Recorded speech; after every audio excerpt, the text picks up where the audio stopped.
Europe 1, 7h43, l'interview vérité. Depuis 7h et jusqu'à 9h, Nicolas Sarkozy, ancien chef de l'État et président du Parti Les Républicains, est l'invité exceptionnel de la matinale d'Europe 1. La France a été touchée en plein cœur à plusieurs reprises cette année et on nous dit attention, ça va recommencer. Alors que faire de plus, que faire de différent pour empêcher les terroristes de frapper de nouveau? Nicolas Sarkozy, aujourd'hui on est confronté à un problème de jeunes français, parfois ou souvent convertis, qui se radicalisent. Comment peut-on les soigner, les déradicaliser?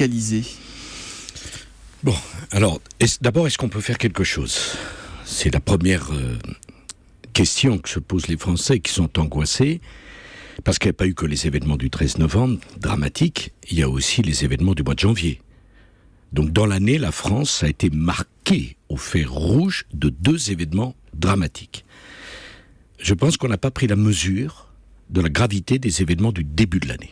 Ça veut dire qu'on paye en novembre ce qu'on n'a pas fait en janvier? Je ne dirais pas ça comme cela, ça serait trop violent. Je dis, en janvier, on aurait dû prendre un certain nombre de mesures qui n'ont pas été prises. Il ne faut pas recommencer la même erreur avec ces événements dramatiques de novembre. Est-ce qu'il y a quelque chose à faire? Oui. Quoi?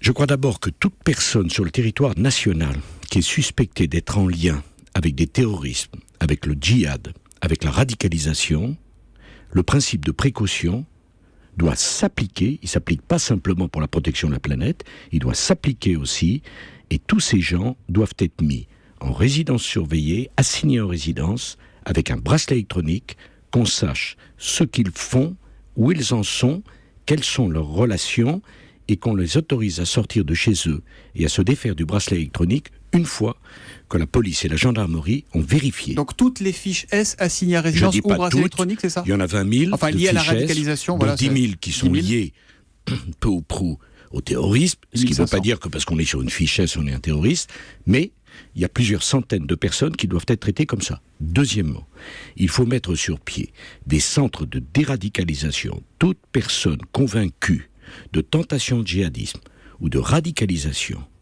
doit, s'il a commis un délit, aller en prison et à la sortie de prison, être envoyé dans un centre de déradicalisation parce qu'on ne peut pas relâcher dans la nature des individus dont le but, c'est de détruire la France et les Français. Ça veut dire qu'on fait une sorte de Guantanamo à la française? En aucun cas. Cela veut dire que quand on a commis un délit, on va en prison. Et pour moi, partir faire le djihad et revenir en France, si on est français, c'est la case prison. Et si on n'est pas français, on n'a plus rien à faire en France. Mais c'est un centre de déradicalisation qui comprend pourquoi un individu s'est radicalisé et qui, par certain nombre de techniques, le conduisent à la déradicalisation. Ou alors, si le message n'est pas entendu, le retrait de la nationalité, parce que quand on trahit la France, on n'est plus français. Parce qu'on a aussi des terroristes qui sont des Français. On l'a vu en novembre et visiblement c'est aussi le cas, c'était en janvier, c'est aussi le cas en novembre. Nicolas Sarkozy, on sait qu'il y a des Français aujourd'hui qui s'entraînent en Syrie dans le seul but de venir commettre des attentats sur notre sol.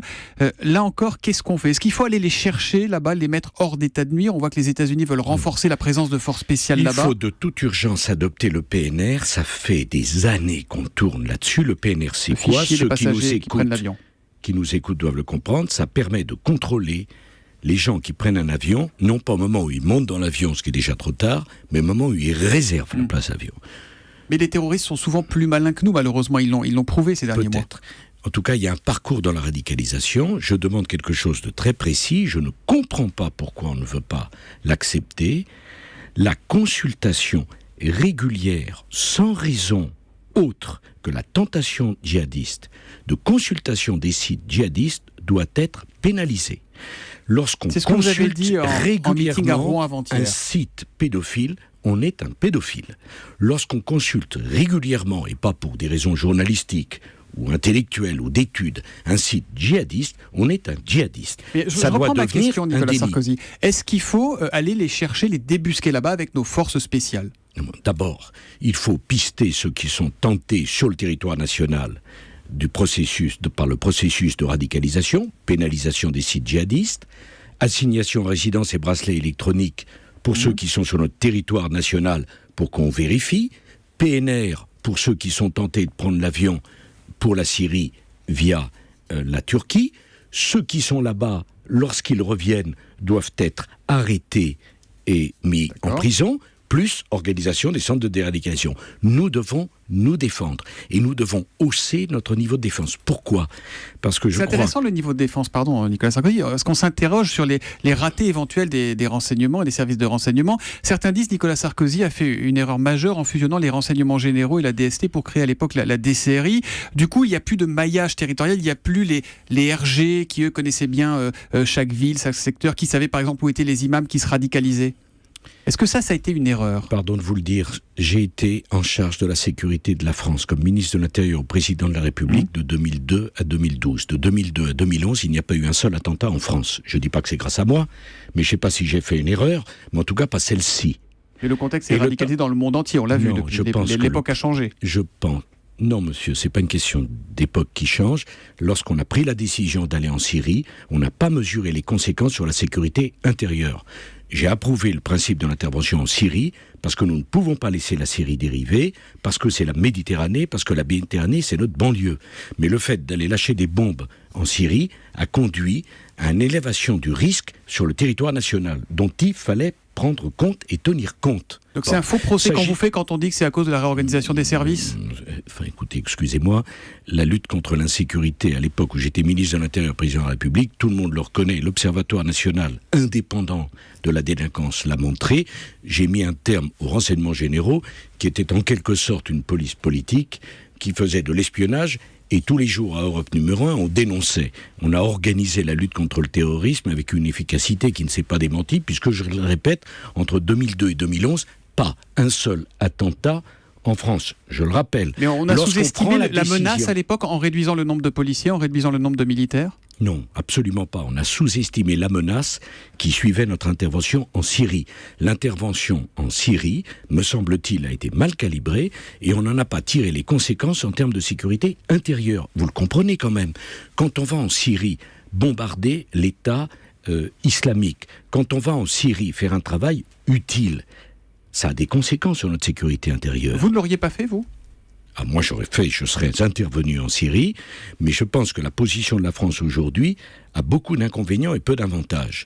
L'inconvénient, on est suffisamment visible pour être une cible, et l'inconvénient, on ne met pas assez de moyens, donc on n'a pas de résultat dans la lutte contre l'État islamique, et on n'est pas les leaders d'une coalition qu'on doit engager pour gagner la guerre contre l'État islamique. Il y a eu la Syrie, il y a aussi la Libye avec vous avant. On en parlera avec Jean-Pierre Elkabbach tout à l'heure. Je suis tout à fait prêt à en parler maintenant, si vous le souhaitez d'ailleurs. Mais il y a Danny Cohn-Bendit qui klaxonne derrière. J'ai quand même une dernière question. Manuel Valls disait que l'état d'urgence pourrait être prolongé au-delà des 3 mois prévus. Vous êtes à l'aise avec ça ou pas ? J'ai approuvé l'état d'urgence. Mais je voudrais poser une question au président de la République. Schengen n'existe plus. Les contrôles aux frontières sont rétablis. L'Europe se couvre de barbelés. J'étais le premier à dire que Schengen ne fonctionnait pas avec exploser en l'air. La question n'est pas celle de l'état d'urgence. La question, c'est des contrôles aux frontières. Est-ce que les contrôles aux frontières vont perdurer après l'état d'urgence ou pas ? Comme il n'y a plus de Schengen, s'il n'y a plus de contrôle aux frontières, il faut dire aux Français qu'est-ce qui se passe ? Quelle est la solution pour remplacer Schengen ? Mais en attendant, si l'état d'urgence doit être prolongé, vous serez derrière le gouvernement comme vous l'avez été là dans un premier temps ? Moi, je serai toujours pour soutenir des mesures qui protègent la sécurité des Français.